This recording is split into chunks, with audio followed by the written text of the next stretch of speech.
make some more.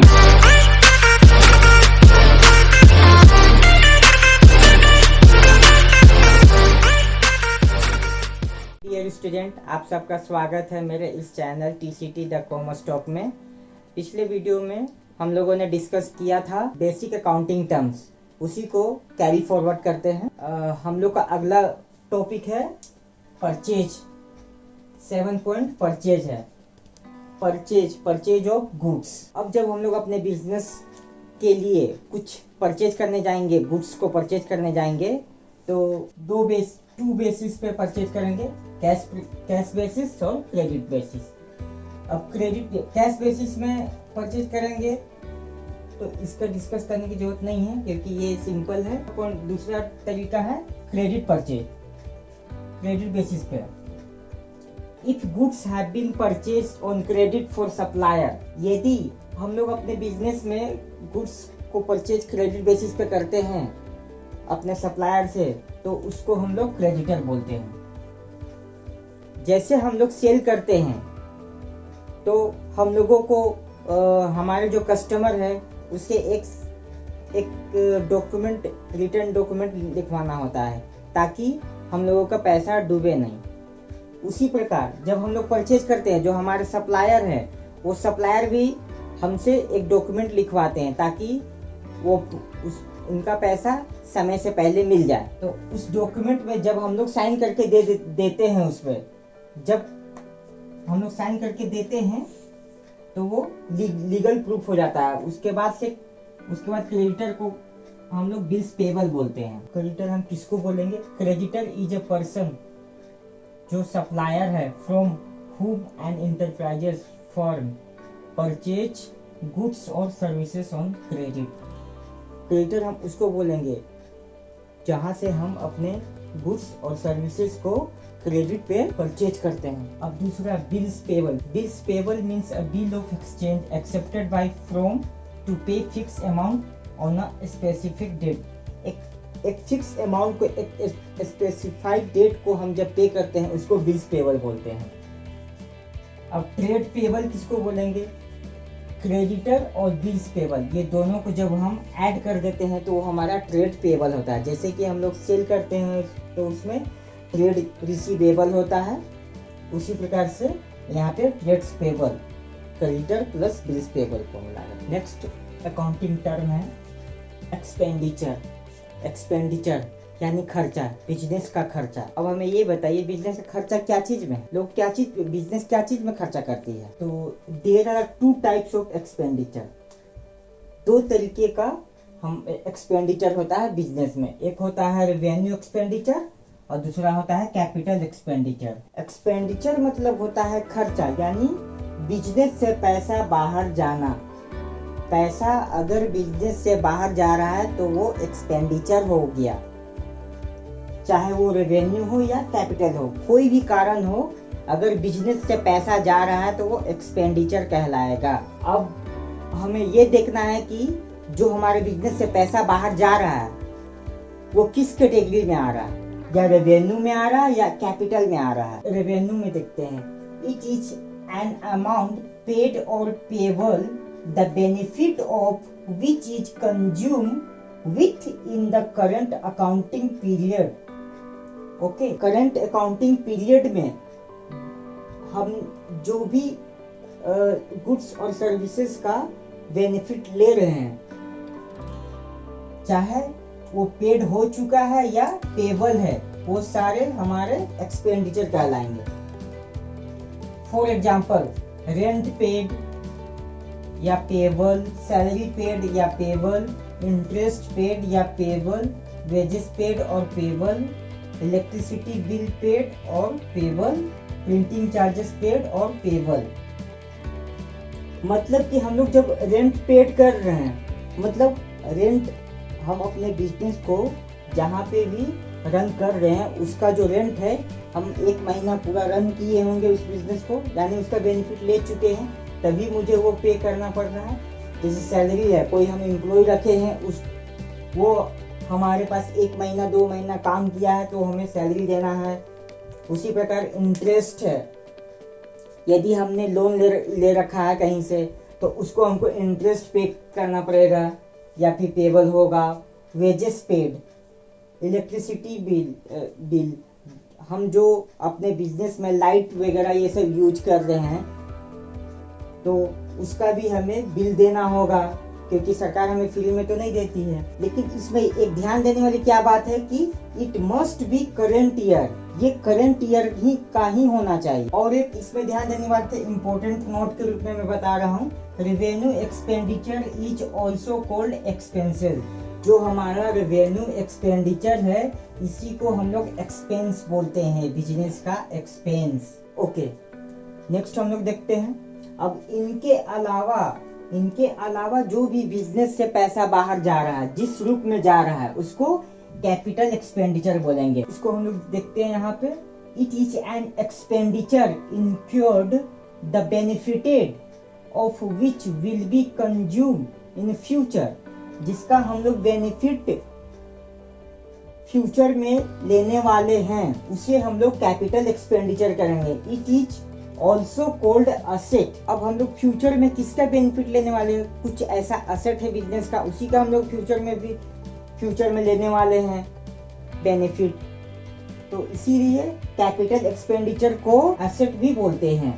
Such expenditure are incurred to acquired asset और to incur the efficiency of asset. अब कुछ ऐसा भी asset हो सकता है, जैसे कि कोई हमारा एक मशीन है, उस मशीन में कुछ एक ऐसा पार्ट है जो कि वो खराब हो गया है, तो उसको हमको परचेज करना होगा, तो वो भी कैपिटल एक्सपेंडिचर के तहत ही उसको परचेज करके आएंगे ताकि उस असेट की इफिशियंसी को बढ़ाया जाए, तो वो कैपिटल एक्सपेंडिचर हो गया। पेड और पेबल को कैसे समझेंगे, पेड और पेबल, इसको समझने के लिए हम लोग करेंगे, जैसे हम लोग रेस्टोरेंट में जाते हैं खाना खाने के लिए, तो वहाँ पे वहाँ का जो वेटर होता है वो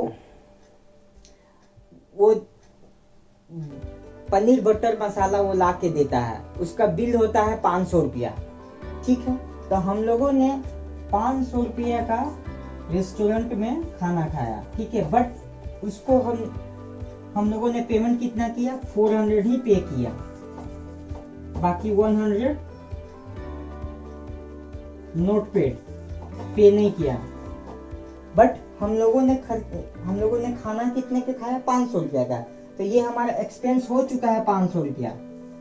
इससे ये फर्क नहीं पड़ता है कि हम लोगों ने 400 दिया है। अगर 400 दिया तो ये ऐसा नहीं कह सकते कि हम लोग 400 रुपये का ही खाना खाया है, हम लोग 500 रुपये का खाना खाया, ये 100 रुपया आज न कल हमें देना ही होगा। तो ये होता है पेड और पेबल में, यानी 100 रुपीज पेबल हो गया और 400 रुपीज पेड हो गया। हमारा नेक्स्ट पॉइंट है asset. Asset can be divided into 3 parts. First part, non-current asset. Second, current asset. Third, fictitious asset. Okay. Non-current asset. Asset को हम लोग 3 भागों में बांट सकते हैं। एक पहला है non-current asset, दूसरा है current asset, तीसरा है fictitious asset। इस fictitious asset के बारे में अभी हम लोग ज़्यादा डिस्कस नहीं करेंगे, इसको हम लोग बाद में समझेंगे। फिक्टिशियस असेट को हम लोग झूठा असेट भी बोलते हैं, बाद में हम लोग इसके बारे में डिस्कस करेंगे। अभी हम लोग नॉन करंट असेट और करंट असेट के बारे में जानेंगे। पहला non current asset, those asset which are held by the business from a long term point of view for more than 1 year. वैसे एसेट को नॉन करंट असेट बोलेंगे जिसको हम लोग परचेज करने के लिए हम लोग एक पॉइंट ऑफ व्यू बनाते हैं कि हम लोग एक साल से अधिक हम लोग उसका यूज करेंगे, हम लोग उसका कंज्यूम करेंगे, बेनिफिट लेंगे। जैसे कि हम लोग एग्जांपल में building, machine, furniture, goodwill, long term investment. अब हम लोग बिल्डिंग अगर परचेज करते हैं तो हम लोग बिल्डिंग क्या 1 साल तो यूज नहीं करेंगे, ये जब तक बिजनेस रहेगा तब तक हम इसको बिल्डिंग को यूज करेंगे। मशीन है, मशीन का एज हो करीब 5 साल 10 साल ऐसे होता है। फर्नीचर अगर खरीदेंगे तो वो भी सालों साल हम लोग उसका यूज करते रहेंगे। गुडविल एक नया टर्म आया है, गुडविल, लॉन्ग टर्म इन्वेस्टमेंट, ये सब आगे हम लोग इसके बारे में अच्छे से डिस्कस करेंगे। गुडविल होता क्या है, गुडविल एक ब्रांड होता है, जैसे कि टाटा, बिरला, ये सब आज के डेट में एक ब्रांड है, बड़ा नाम है। इनके प्रोडक्ट इनके नाम से चलते हैं, क्योंकि ये ड्यूरेबल होते हैं, ये अच्छे प्रोडक्ट बनाते हैं, इसलिए वो गुडविल कहलाता है। ये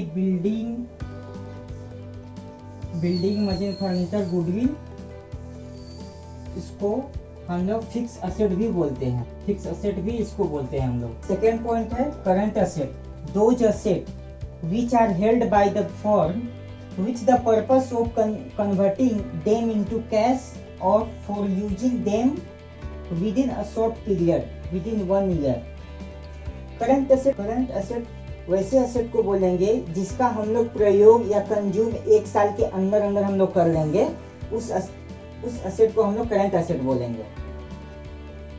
अब जैसे है स्टॉक, डेटर, बिल्स रिसीवेबल। अब स्टॉक है, स्टॉक का हम लोग अगर स्टॉक हम लोग परचेज करके आते हैं तो हम लोग ये सोचते हैं कि इस साल के अंत होते होते तक हम अपने सारे स्टॉक को बेच दें, हमारा ये इंटेंशन रहता है। अब डेटर्स, जो बकाया पैसा है हम लोग जिसको सेल किए कस्टमर से, जो लेना पैसा है उसको हम लोग चाहते हैं कि जितना जल्दी से जल्दी हमें मिल जाए वो पैसा। बिल्स रिसीवेबल भी है, कैश है, बैंक है, ये सब हम लोग शॉर्ट टर्म के लिए कहते हैं। जैसे आज हमारे पास 50,000 है तो 50,000 का कुछ परचेज करके ले आए तो वो कैश खत्म हो गया।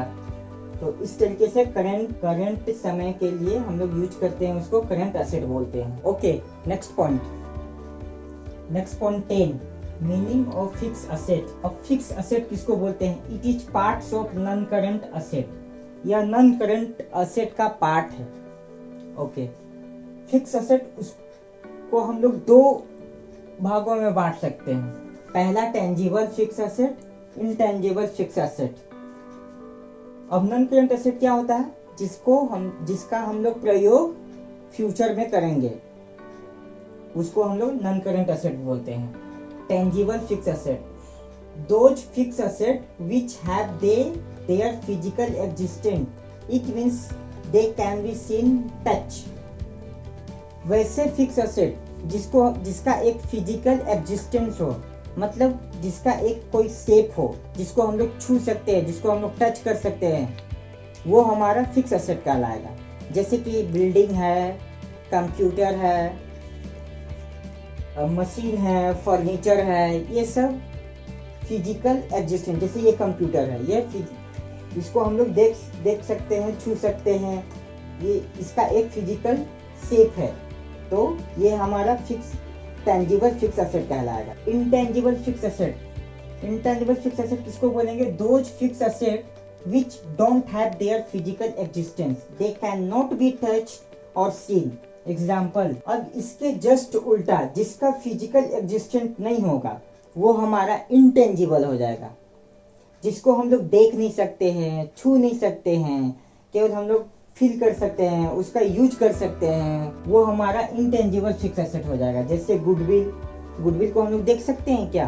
किसी कंपनी का कितना बड़ा नाम है उसको हम लोग देख नहीं सकते हैं, उसका केवल प्रयोग यूज होता है, उसको केवल हम लोग जानते हैं, फील कर सकते हैं, महसूस कर सकते हैं। जैसे कि हम लोग के माइंड में अगर टाटा बिरला का नाम आता है तो हम लोग एक लगता है कि हाँ कोई बहुत बड़ा कंपनी है, एक बहुत बड़ा कंपनी है, उसका एक अच्छा प्रोडक्ट रहता है, वो ड्यूरेबल है, वो सालों से चलता आ रहा है, 50-100 साल से चलता हुआ आ रहा है, तो वो एक इंटेंजिबल हो गया। अब ट्रेडमार्क, पेटेंट, ट्रेडमार्क, कोई भी कंपनी का जो नेम होता है वो ट्रेडमार्क होता है। फिर पेटेंट होता है, उसकी कुछ यूनिक यूटिलिटी है, यूनिक उसका शेप है, तो उसको पेटेंट करवाते हैं। कंप्यूटर सॉफ्टवेयर, जो हम लोग विंडोज सॉफ्टवेयर यूज करते हैं, माइक्रोसॉफ्ट ऑफिस पैकेज ये सब यूज करते हैं, वो क्या है? कंप्यूटर सॉफ्टवेयर है। जो हम एंटीवायरस यूज करते हैं वो हम लोग का सॉफ्टवेयर है, उसको हम लोग देख नहीं सकते हैं, लेकिन वो परफेक्ट काम करता है हम लोग के कंप्यूटर में। कि ब्रांड है, जैसे कि गूगल एक ब्रांड है, फेसबुक एक ब्रांड है, व्हाट्सएप एक ब्रांड है। इसलिए हम लोग नॉन करंट एसेट को 2 भागों में बांटते हैं, एक टेंजिबल फिक्स एसेट, एक intangible fix asset. Tangible fixed asset वो हो गया जिसको हम लोग छू सकते हैं, देख सकते हैं, जिसका फिजिकल एग्जिस्टेंस है। और इसके जस्ट अपोजिट, जिसको हम लोग देख नहीं सकते हैं, जिसको हम लोग छू नहीं सकते हैं, जिसका कोई फिजिकल एग्जिस्टेंस नहीं है, वो इंटेंजिबल फिक्स एसेट कहलाए। That was my time. अब हम लोग मिलते हैं नेक्स्ट वीडियो में। आप लोगों के लिए मैं एक होमवर्क दे के जाता हूँ कि आप लोग capital expenditure, revenue expenditure, fix asset, current asset और नॉन करंट असेट, इन सब का एक लिस्ट बनाइए कि क्या क्या हो सकता है कैपिटल एक्सपेंडिचर, क्या क्या हो सकता है रेवेन्यू एक्सपेंडिचर। ये सब का आप लोग लिस्ट बनाइए और उसको कैटेगराइज करके रखिए। इससे आपको हेल्प मिलेगा समझने के लिए अकाउंटिंग लैंग्वेज। यदि हमारा वीडियो आपको अच्छा लगा हो तो प्लीज़ सब्सक्राइब कर दे, हमारे चैनल को सब्सक्राइब कर दे और वीडियो को लाइक कर दे। Thank you.